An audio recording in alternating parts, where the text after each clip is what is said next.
an apple a day. Bullshit. I say a bag of apples keeps the doctor away. Either way, I get to no credit anyway. Snakes betray the good at midday. The lies they feed your mind. Like a parasite, it eats it away.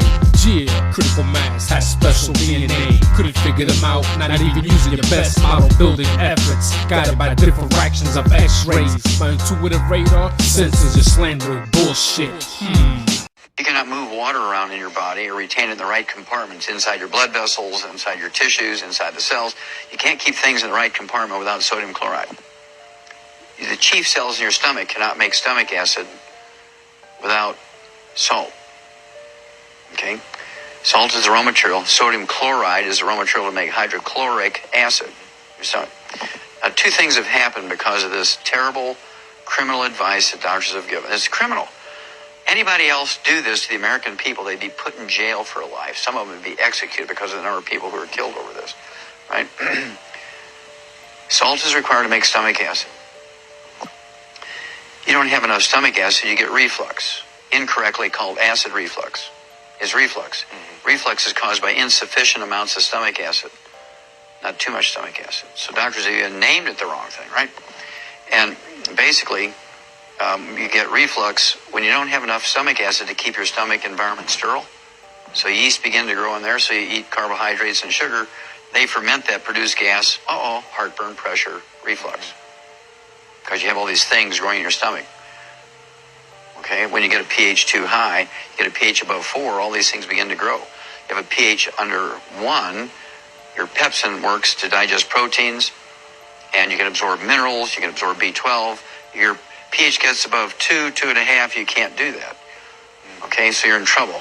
I mean, you can take tons of iron supplementation, and if you don't have any stomach acid, you can't absorb iron.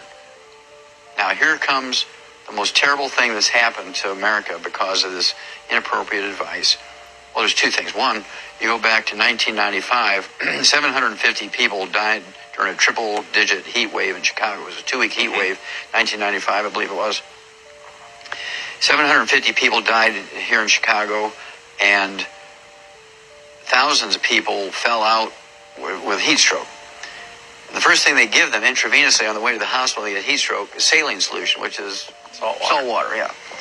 And it's absolutely criminal that these 750 people who died were all ones who were on a salt-restricted diet. They're all seniors who were on a salt-restricted diet. They died of heat stroke because these doctors didn't have the courtesy to call these people up in good manners, just to call up and say, look, whether you believe in the salt-restricted diet or not, right now you need to put a couple of tablespoons of salt in a gallon of water, be sipping on that until the heat wave goes away. But they didn't do that.